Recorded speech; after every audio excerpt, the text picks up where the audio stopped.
14 years. Last 2018, pure cheer or the oral stem cell was introduced to my brother, which is Gerson Patosa. No? Kasamahan ko din siya dito as an advocate. Yung purpose namin during that time was to save our father.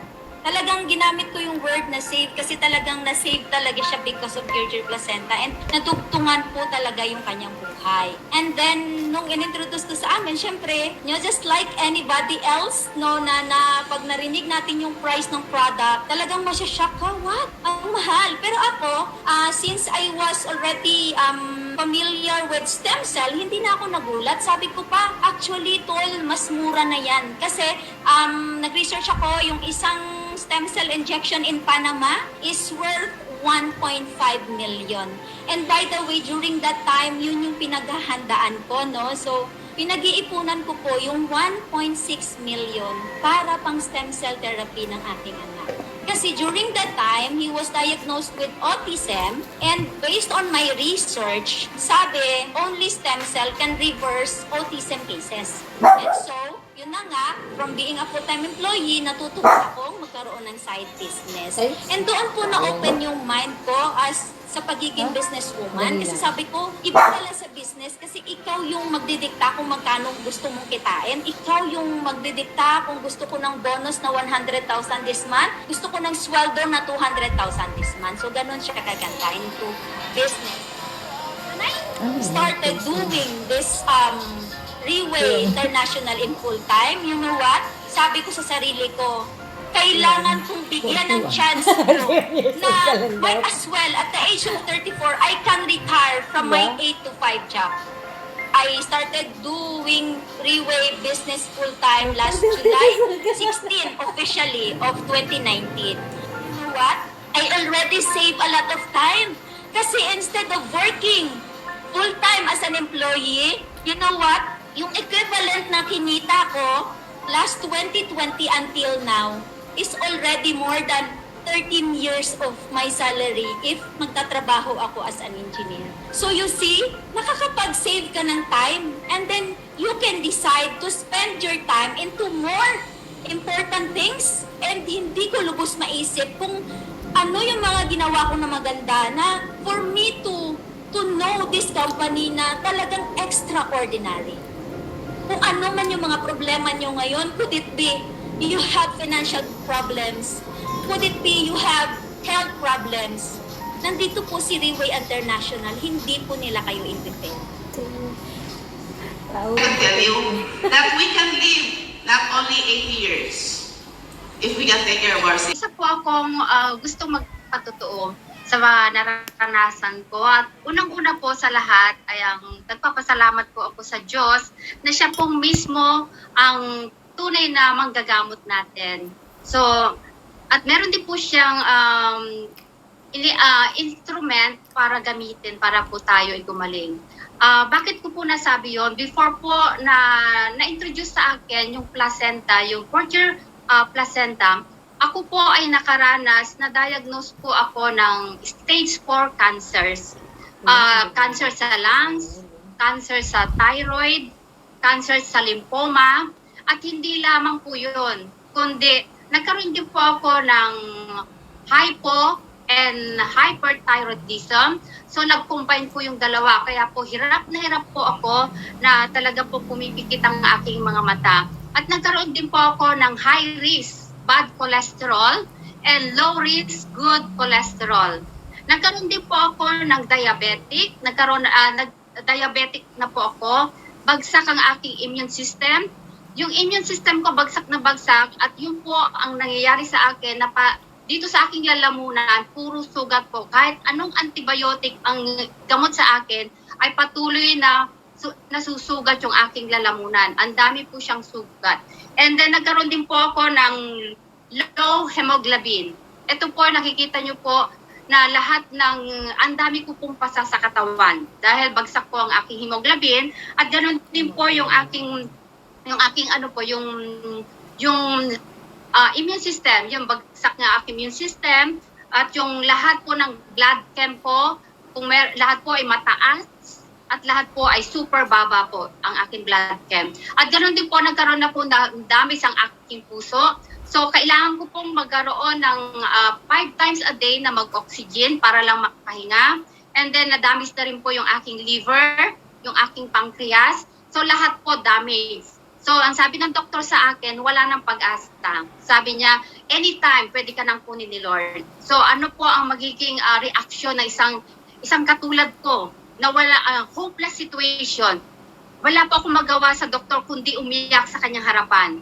So, sabi ko, ang kinakapitan ko lamang ay si Lord. Sabi ko, Lord, hindi ako mamamatay. Gagawa ka ng kaparaanan para ako mabuhay. Dahil walang pag-asa, walang maibigay na pag-asa sa akin ang mga doctors. Kundi sabihin niya, huwag ka na magpa-chemo, huwag ka na magpa-radiation kasi mamamatay ka rin. Kasi mahinang-mahina na ang katawan mo. So, hindi po ako nagpa-chemo.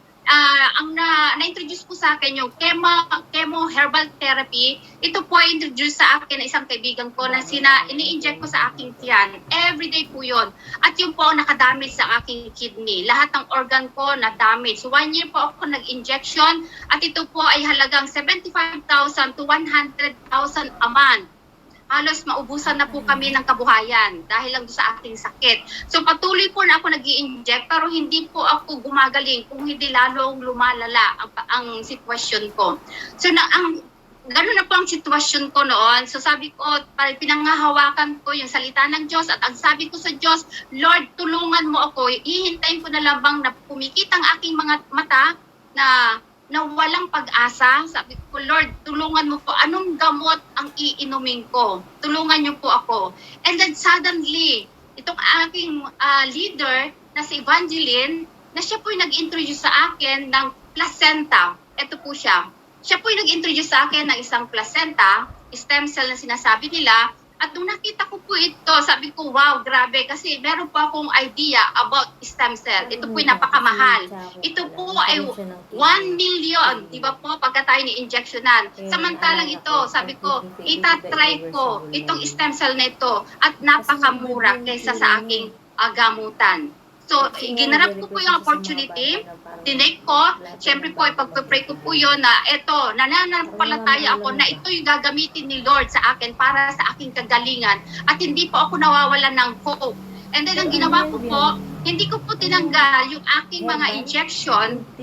Sabi ni Madam Evangeline, isabi ko sa aking injection. Dahil pagka po tinanggal ko yung injection ko, mamamatay po ako dahil wala na pa akong energy. Ang ginawa ko po, sinabay ko po yung injection sa aking sa stem cell na aking iniinom. Within a week, nakaranas po ako ng kalakasan, yung dating walang, yung alam mo po yung nanginginig yung aking katawan dahil yung immune system ko bagsak na bagsak po. Nakaranas po ako ng, ang naranasan ko po ay kalakasan ng katawan. So sabi ko, tinuloy ko po yon, within 2 weeks tinuloy-tuloy ko po yon, pati po yung injection ko tinuloy ko, and then nakaranas po ako ng parang kaya na ng katawan ko hanggang 1 month po. Yung 1 month sabi ko, totally tinanggal ko na po yung injection ko dahil sabi ko, Lord, kaya ko na. Dahil malakas na yung katawan ko, ang itinuloy ko yung 4-year placenta, tuloy-tuloy po yung pag-inom ko. Dahil nananiwala ako na ito'y gagamitin ni Lord at ginamit nga ni Lord. Praise God. At hanggang ngayon, nung knockdown po, nakita ko po yung mga bukol ko dito, napakalaki, 2 po dito, 2 dito, 2 dito sa thyroid ko, na-dissolve po lahat yun. Hindi na ako nagpa-opera, na-dissolve po lahat at hindi na po ako nag-oxygen, nakakahinga na po ako at hindi na ako umiihi ng dugo dahil yung nadamis ng kidney ko, yung po umiihi po ako everyday ng dugo. So nga hindi na lahat po ito na cure ng placenta, lahat po diabetic ko, lahat po hypothyroidism, wala na po ang ginamot kundi ito lamang po hyper and hypothyroidism. Ito lang po yung ginamot ko at sinasamahan ko lang po ng vitamins, vitamin C yun lang po at wala na po akong gamot. At nakita ko po hanggang ngayon po ako po totally healed, ang sinasabi ko na total healed na ako at ako patuloy na nagtatrabaho na ngayon, malakas at wala pong nararamdaman na sakit. Kaya po noong si Surina na wala pong pag-asa, ngayon po ako po nag-share ng hope sa mga hopeless people na may mga sakit at nag-share din po ako ng love. At hindi po ako magsasawang i-share ang placentang ito, dahil ito naranasan ko, grabe. Ito po yung talagang ginamit ko na ako po'y gumaling. Salamat po. Shalom, shalom po. God bless po. The symbol as part of advocacy. Hala. Bakit na video yun?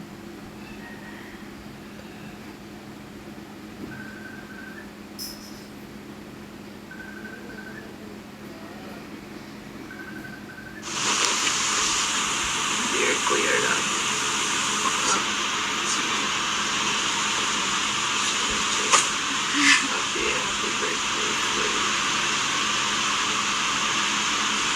Napoleon po niya po bukas. Okay. Yan.